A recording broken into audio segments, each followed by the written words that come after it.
అప్పట్లోనే ఇండస్ట్రీని ఏలిన స్టార్ హీరోయిన్. ఆమె సినిమా వస్తే కలెక్షన్ల సునామీ. ఆమె పేరు మీద చీరల కంపెనీలు.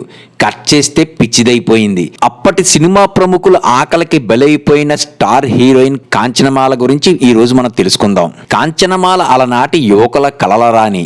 దక్షిణ భారతదేశపు మొట్టమొదటి అందగత్తె, డ్రీమ్ గర్ల్ అయిన నటీమణి ఈమె అని చెప్పవచ్చును. కాంచనమాల అందానికి ఆ రోజుల్లో మహాకవులే సలాం చేశారు.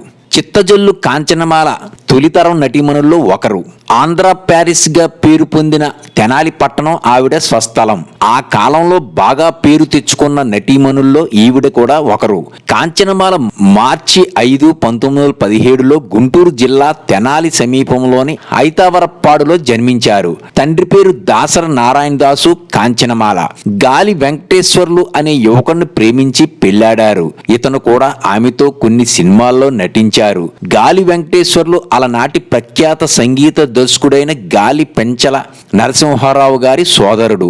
ఈయన వాలి సుగ్రీవ లాంటి కొన్ని సినిమాల్లో హీరోగా నటించారు. చిన్నాన్న దగ్గర సంగీతం నేర్చుకున్న కాంచనమాల ఓ చిన్న పాత్ర ద్వారా సినిమాల్లో ప్రవేశించారు. కాంచనమాల రూపలావణ్యం, విశాల నేత్రాలు, అందమైన ముఖం చూసి సి పుల్లయ్య ఆమె చేత వైవీరావు నిర్మించిన శ్రీకృష్ణ తులాభారం 1935లో మిత్రవింద వేషం వేయించారు.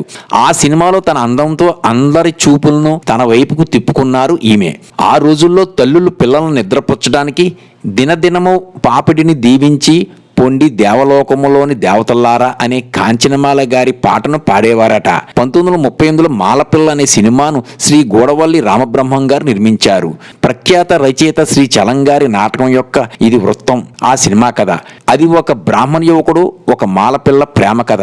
మాలపిల్ల సినిమాలోని కాంచనమాల బొమ్మ ఉన్న క్యాలెండర్ ఆ రోజుల్లో ప్రతి ఇంటికి అలంకారంగా గోడలకు వేలాడుతుండేవట. అది ఆమె యొక్క అందం, విశాలమైన కళ్ళు ఆమెకు మరింత శోభను చేకూర్చాయి. ఇంతటి అందగత్తె శ్రీ రామబ్రహ్మం గారి చేత ఒకసారి తిరస్కరించబడిందట.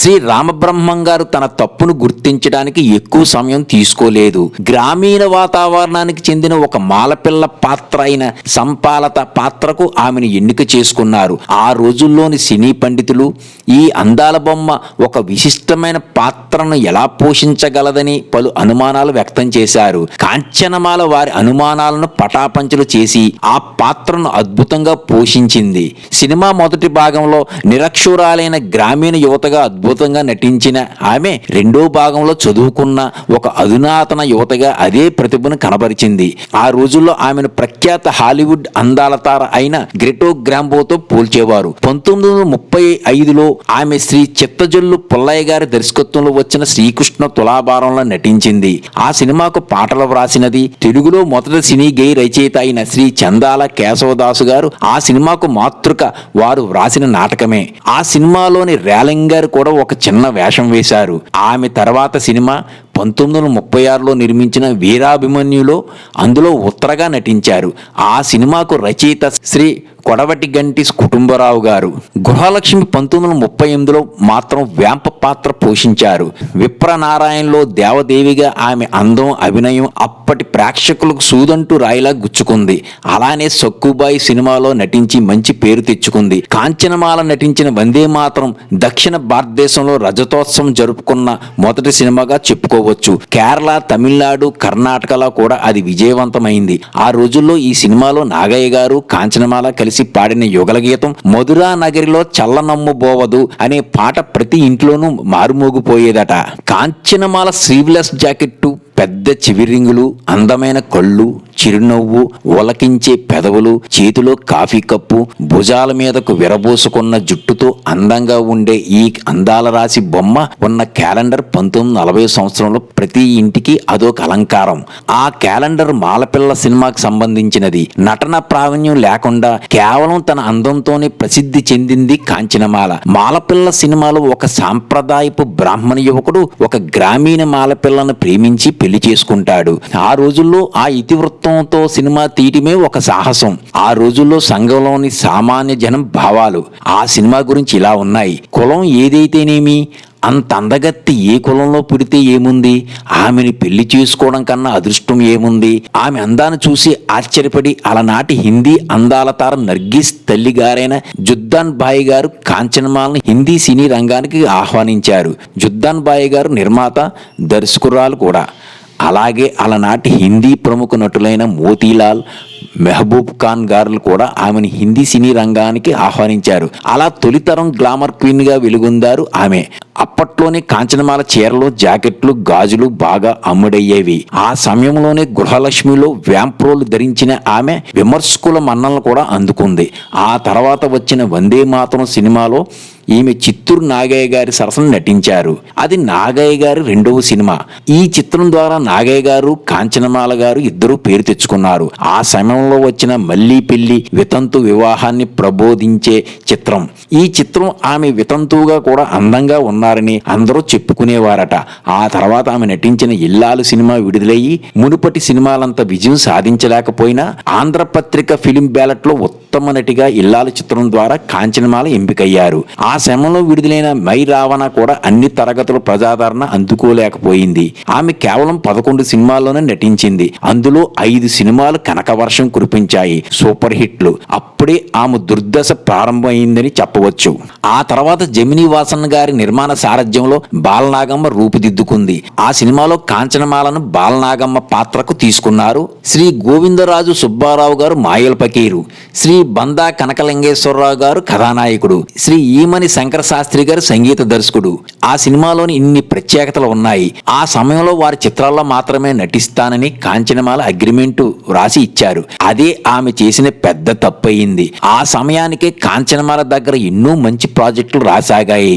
ఆ రోజుల్లో వాసన్ గారి ప్రవర్తన గురించి పలు వివాదాస్పద కథనాలు చెప్పుకునేవారు. వాసన్ ఆమె అందానికి కూడా మోహితుడై ఆమెను వేధించడం ప్రారంభించాడు. ఎన్ని ప్రలోభాలు చూపెట్టినా ఆమె వాసన్ మాయలో మోహంలో చిక్కబడలేదు. అది వాసన్ ఆగ్రహానికి గురైంది. ఒప్పందం ప్రకారం ఆ సినిమా నిర్మాణం పూర్తి కాకుండా ఆమె మరి ఏ చిత్రంలో నటించడానికి వీల్లేదు. ఆ సమయంలో నిర్మాత వాసన్ గారు కూడా కొత్త ప్రాజెక్టులు ఏమీ నిర్మించకపోవడంతో కాంచనమాల వాసన్ గారితో అగ్రిమెంట్ రద్దు చేయమని కోరగా ఆయన వీల్లేదు అని చెప్పడంతో మాట పెరిగి నీవు కోటీశ్వరుడు అయితే నాకేంటి అని అన్నారు కాంచనమాల. ఈ మాటలన్నీ జమినీ వాసన్ ఆమెకు తెలియకుండా గదిలో టేప్ రికార్డర్లో రికార్డ్ చేసి ఆమెకే వినిపించాడు. ఈ టేపుతో కోర్టుకు ఎక్కి నీ అంతు చూస్తానన్నారు వాసన్. అది ఆమెకు ఊహించిన షాకు. తెలుగులో ఈ సినిమా విడుదల చేయకుండా చాలా రోజులు ఆపి ఉజ్వలంగా ఉన్న ఆమె సినీ జీవితాన్ని నాశనం చేశాడు నిర్మాత వాసన్.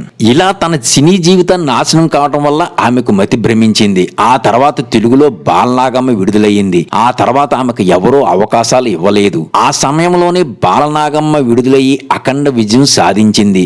దాని వలన వచ్చిన లాభాలతో ముందు నుండి వాసనకు ఉన్న అప్పులన్నీ తీరిపోయాయి. కాంచనమాల నటనకు ఈ సినిమా గీటురాయి. కానీ ఆ సినిమానే హీరోయిన్ గా ఆమెకి ఆఖరి చిత్రం అయ్యింది. ఆంధ్రుల కళ్ళన్నీ తన వైపు తిప్పుకున్న ఆమె కళ్ళు ఆ షాకుతో శూన్యంలోకి చూడడం మొదలుపెట్టాయి. హిందీ చిత్రశ్రీమలో అవకాశాలు వచ్చినా తెలుగు మీద మమకారంతో తిరస్కరించిన ఆమెకు ఇలా జరగడం అత్యంత విచారకరం. ఆమె బ్రతికి ఉండగానే తెలుగు చలనచిత్ర జగతి ఓ మహానటిని కోల్పోయింది. ఆ స్థితిలో ఉండగానే ఆమె భర్త గాలి వెంకటేశ్వర్లు కూడా క్షయవ్యాధితో మరణించారు. దాంతో ఆమె అసలు కోలుకోలేకపోయారు. కాంచనమాల స్నేహితురాలు నటి అయిన లక్ష్మీరాజ్యం 1963లో నర్తనశాల చిత్రం నిర్మించారు. లక్ష్మీరాజ్యం బలవంతంతో ఓ చిన్న పాత్రను పోషించారు కాంచనమాల. ఆ చిత్రంలో ఆమె నటిస్తున్నారని వార్తలు రాగానే ఎంతో మంది కాంచనమాల గారిని చూడడానికి వస్తే ఆమె ఎవరిని గుర్తుపట్టకపోగా మీరెవరో నాకు తెలియదు అని చెప్పడంతో వారందరూ నిరాశతో వెనుదిరిగారు. దాదాపు 20 ఏళ్లు తర్వాత మేకప్ వేసుకున్న కాంచనమాల గారిలో ఏమాత్రం ఆనందం కానరాలేదు. నటనలో ఆమె నుండి స్ఫూర్తి పొందిన వారిలో జి వరలక్ష్మి ఒకరు. తొలితరం నటీమణుల్లో ఒకరైన కృష్ణవేణి గారు తీసిన దాంపత్యం సినిమా సమయంలో కాంచనమాల గారిపై ఉన్న అభిమానంతో ఆమె ఛాయాచిత్రాన్ని సెట్లో ఉంచారు. వడ్ల బస్తా కేవలం ₹3 రోజుల్లోనే ఆమె 10,000 రూపాయలు పారితోషికం తీసుకునేవారు. 1975లో ప్రపంచ తెలుగు మహాసభల్లో ఘన సత్కారం పొందిన ఆమె కళ్ళు శూన్యాన్ని తప్ప మరోవైపు చూడలేదట. విప్లవ కవిగా పేరు పొందిన శ్రీశ్రీ కూడా అభిమానంతో అందమైన కాంచనమాల గారిపై 2 సార్లు కవితలల్లారు. జీవించినంత కాలం విశాలవంతమైన జీవితం గడిపింది. తెనాలిలో మొన్న ఈ మధ్య వరకు ఆమె చెందిన గొప్ప బంగ్లాను కాంచనమాల బంగ్లాగా పిలిచేవారు. తెనాలి వాసులందరికీ సుపరిచితమైన భవంతి అది. ఈ మధ్యనే దాన్ని పగలగొట్టి అపార్ట్మెంట్ గా కట్టారు. ఆ బిల్డర్ ఆమె జ్ఞాపకార్థం దాని పేరు కాంచనమాల అపార్ట్మెంట్స్ అనే పేరుతోనే ఉంచాడు. కాంచనమాల 1981 జనవరి 24న మద్రాసులో ఈ లోకాన్ని వదిలి పరలోకానికి చేరారు. ఒక స్త్రీ మాట వల్ల, చూపు వల్ల పురుషునికి స్పందించదా? ఇక అతని అధికారానికి, కోరికలకి, విన్నపాలకి అంతం ఉండదు. అసలు పర్యావసనం అక్కర్లేని స్త్రీ మొదటి నుంచి విముఖంగానే ఉండాలి, నిప్పువలే ఉండాలి. దుర్మార్గులు అందాన్ని నాశనం చేయాలనుకుంటే గులాబీని ముళ్ళు కూడా రక్షించలేవు. అదే ఆమె జీవితం నేర్పిన నీతి వాక్యం. ఆ అందాల నటీమణికి నా ఘనమైన నివాళి. కొత్త సినిమాలు హిట్టా లేక ఫ్లాపా తెలుసుకోవడానికి మా ఛానల్ ని సబ్స్క్రైబ్ చేసుకోండి. సబ్స్క్రైబ్ సినీ ప్రపంచం యూట్యూబ్ ఛానల్.